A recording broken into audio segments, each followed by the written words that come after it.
Hey, folks, welcome back to FreepCast. My name is Robb Murray. I'm here with Managing Editor Joe Spear. And Joe, did you catch the Mankato East basketball Catching up, game? watching all of that stuff.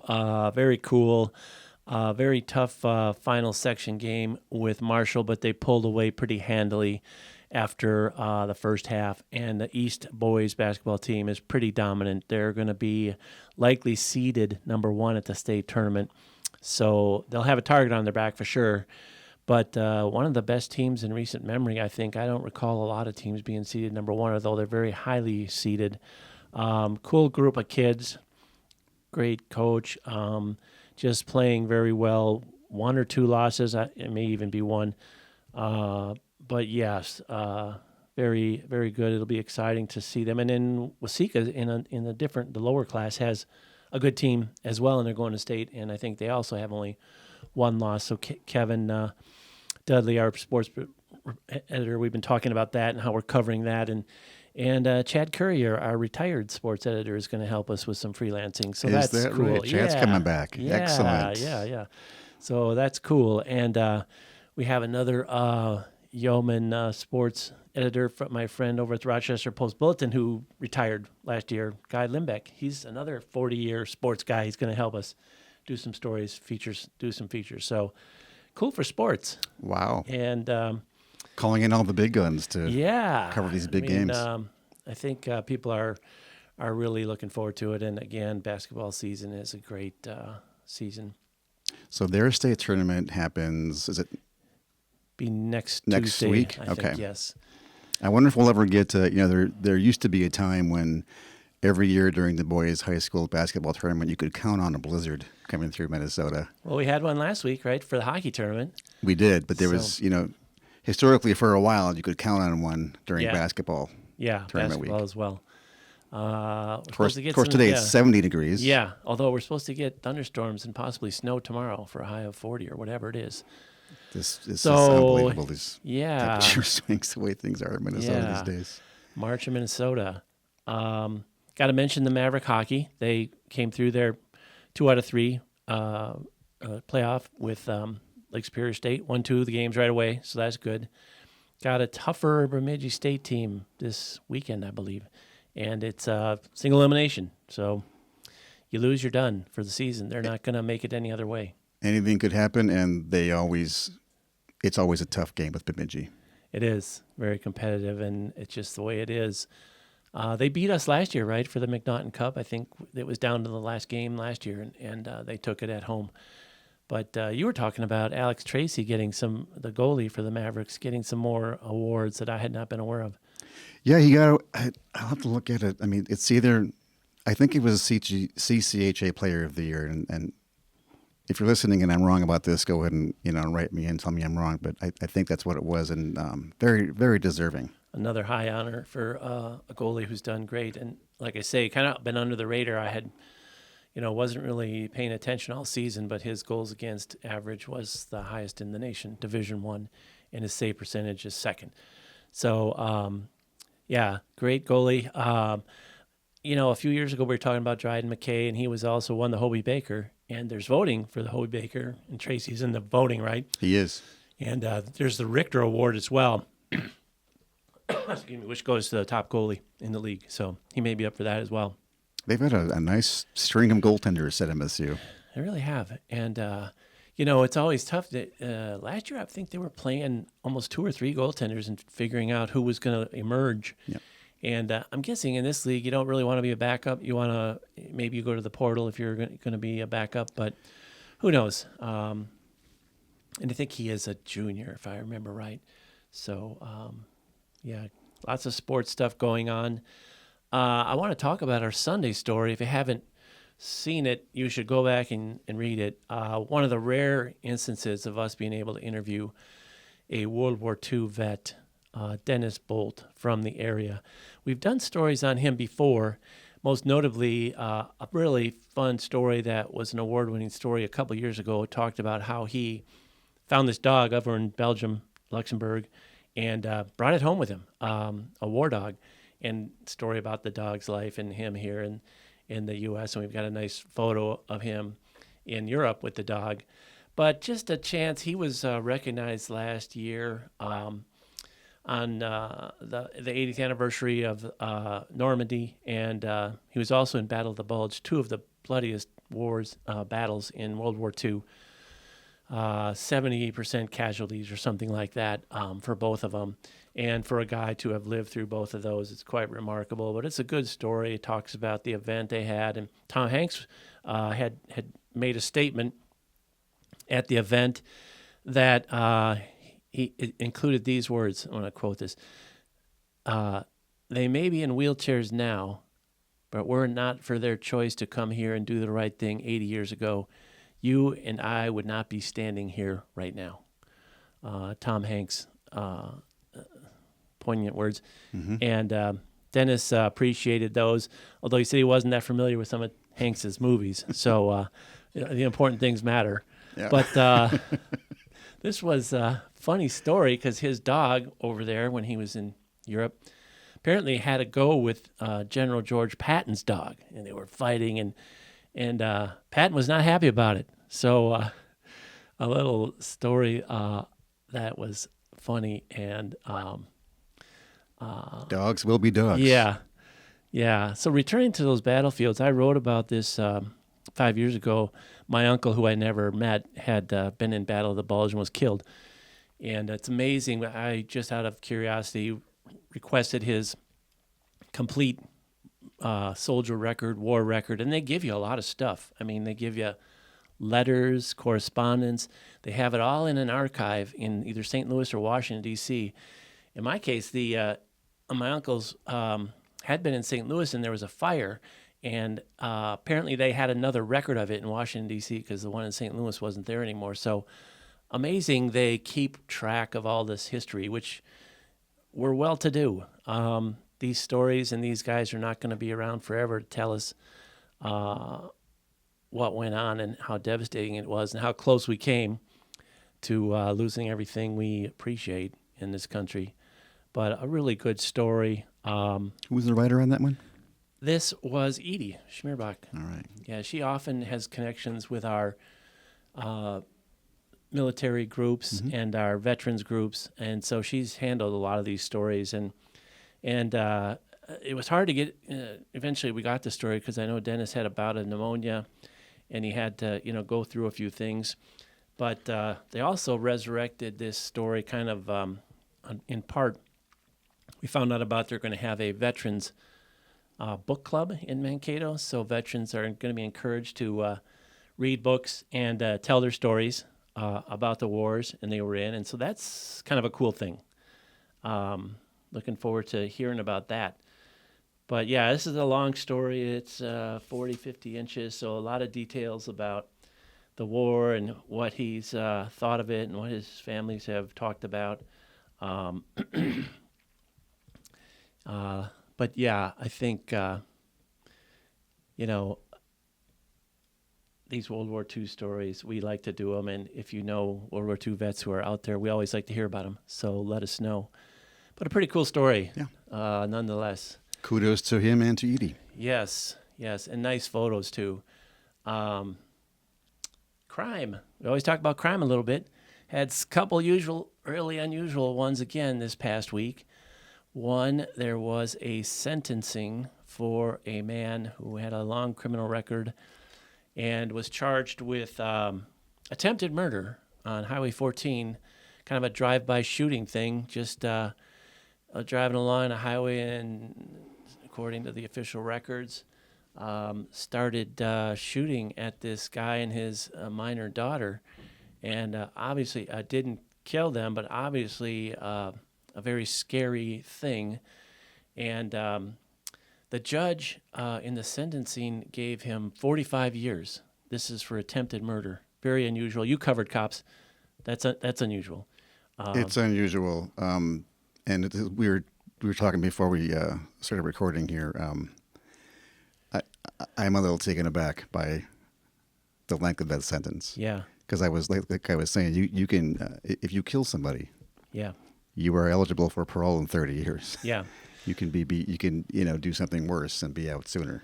But as Brian was talking to me just before the podcast here, there was aggravating circumstances because the minor was involved, and then there was he took it to trial. He never admitted he did it. He said somebody was in the car with him, anonymous man who made him do it, and then he went to the police station and was trying to get help, and that's where the guy ran away.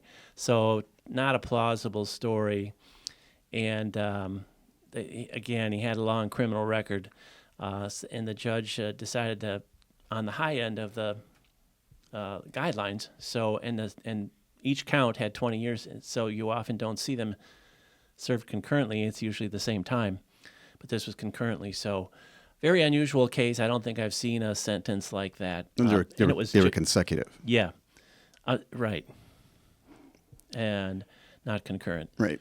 Consecutive. So one after the other. It just seems really. I mean, if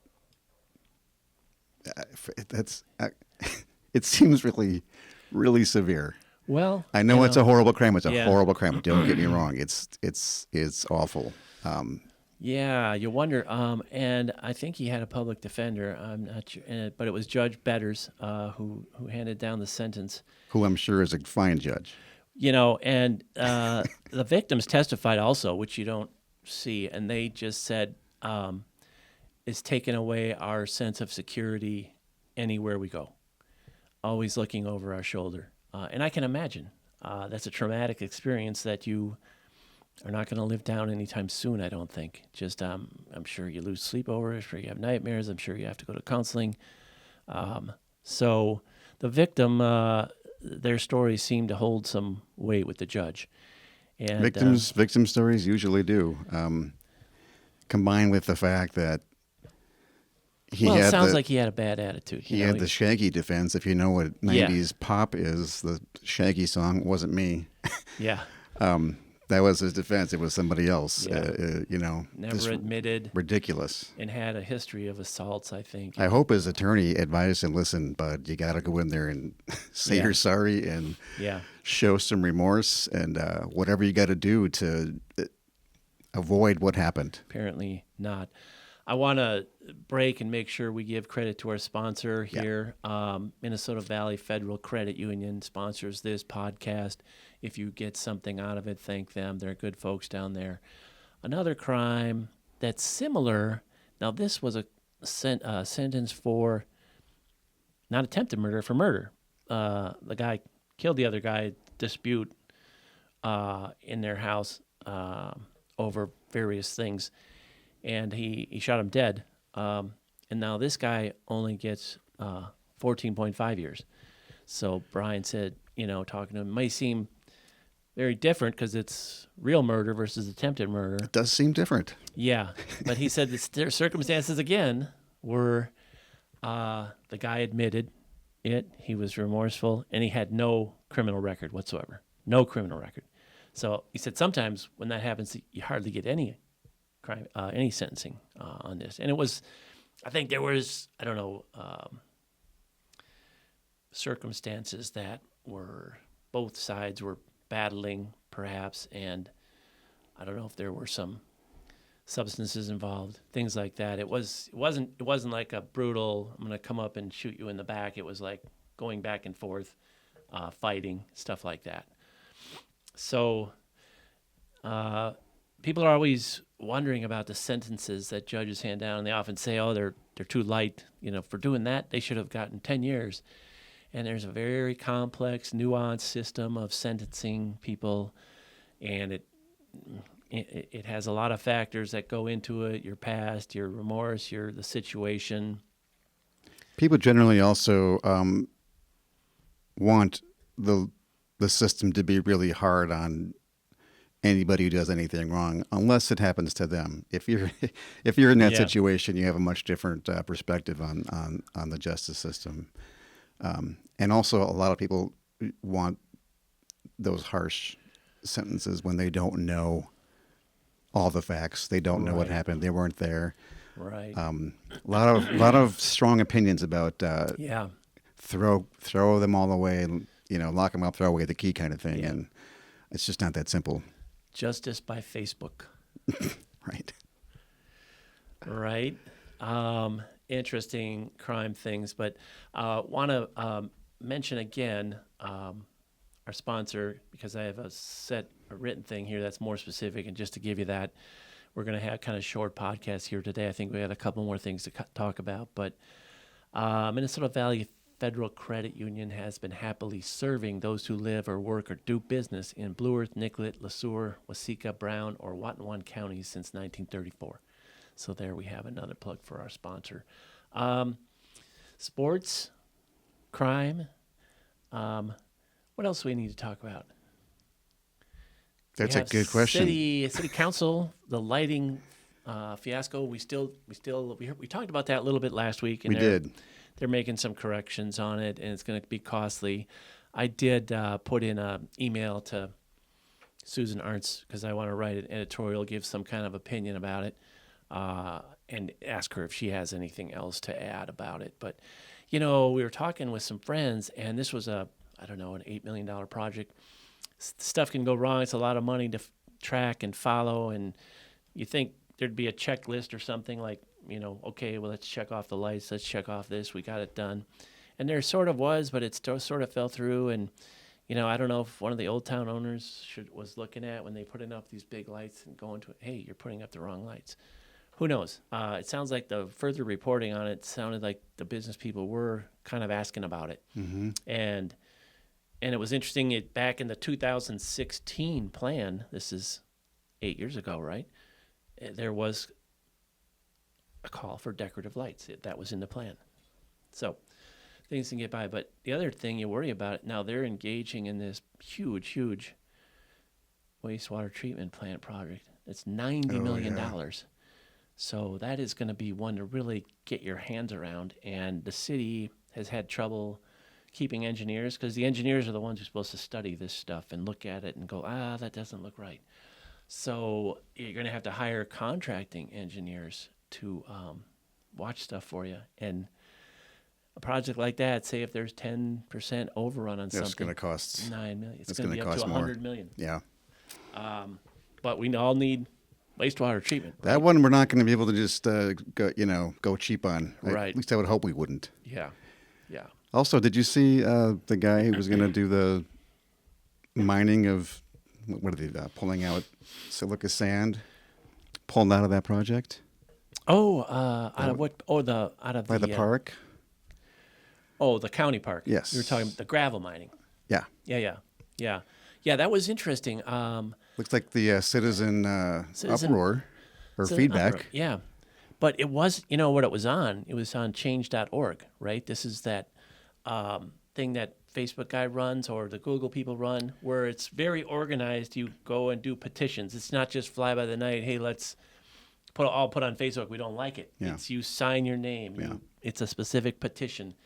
It's a thing that is been used for changing laws, state laws and federal laws, if enough. And so there were 1,500, 2,000 people signed up for change.org. Pretty rare to have the public response or outcry or feedback change somebody's mind. Yeah, that's interesting, because it's not like you can't fight City Hall, right? You can fight City Hall if you get a change.org petition and people sign it. And that I knew several people who signed it, and they said it was really cool, and it's very organized. It's very credible. I think the other thing in Minnesota, if I remember right, that was changed via a change.org petition was the law. They changed it. You can't get out of a sexual assault charge just because someone was inebriated or unconscious or drunk. That was a big change in the law, and it came from change.org. Now, we don't know if this guy is just done. We don't know. He's going We tried to call retool. him, and he didn't call us back. Yeah. We did try to get his point of view, and he has to get some variances, I think, some permits from the county. So it's not like it's my land, I just do it. Yeah. So I think, but the demand for gravel is probably going to be up there, and the price is probably higher now with everything going up in price, and we're building roads like crazy, right, from infrastructure projects, and they need gravel. But interesting, yeah. It didn't look like a super big gravel pit because the lake and the park and everything was bigger around it if you look at the map. But interesting nonetheless that people rose up and could do something. And I think we're going to see more of that you're hearing about people wanting. Oh, that was the other story we had on Sunday. Town hall meeting about why Brad Finstad is not doing a town hall meeting. That's Brian a good Arola question. did a big story about town hall meetings, and it was in the Sunday paper. So go back and check that out, because we started calling Finstad's office on Tuesday 2 or 3 times, emails, whatever, never got back anything from them. Did talk to Angie Craig office, and they've done something like 12 town hall meetings. And so Democrats are doing them and Republicans are not. I wonder why that is. Well, I think it's on record they've been advised by the party to not do them, but they have not. I don't think they've been advised to not respond to the local or to the newspapers in their districts. And another topic for an editorial opinion we'll be doing and working on soon. The Rochester Post-Bulletin, we published their editorial on it, and they even endorsed him for re-election, and they came out pretty hard against all this. It was a 1,000-word editorial we ran on our editorial page on last Wednesday, I think. So another reason to subscribe. You're missing a lot of stuff if you're not subscribing. Just like why, and people have a right, and people want to talk and be heard. And this was the quintessential thing Congress does, right? Yeah. Mr. Smith goes to Washington. You're a representative of the people, and you're supposed to do something for them in Washington, or at least, if you don't agree with them, hear them out, which is the case. So we've had a number of letters to the editor editor in our paper, not just about town hall meeting not happening, but about what is he actually doing out there. So I think there's a sense among the voters in this district that they want to hear from him for sure. Yeah, and I think a group, and it was a fairly nonpartisan group, rated him as having the lowest record of doing anything in Congress. But we've had more letters than we sometimes get during the election cycle. Yeah. And many of them, I talked to a person I know who's associated with Democrats, and they say, these people against Finstad, we don't know any of them. They're not Democrats. They're not, so the people are coming out of the woodwork. I know a couple of them who write regularly who are longtime Republicans. So, and they're not happy. So I don't know. It'll be how he navigates this. Something's got to happen, and we'll keep pushing to get town hall meetings or get him to talk to us about stories.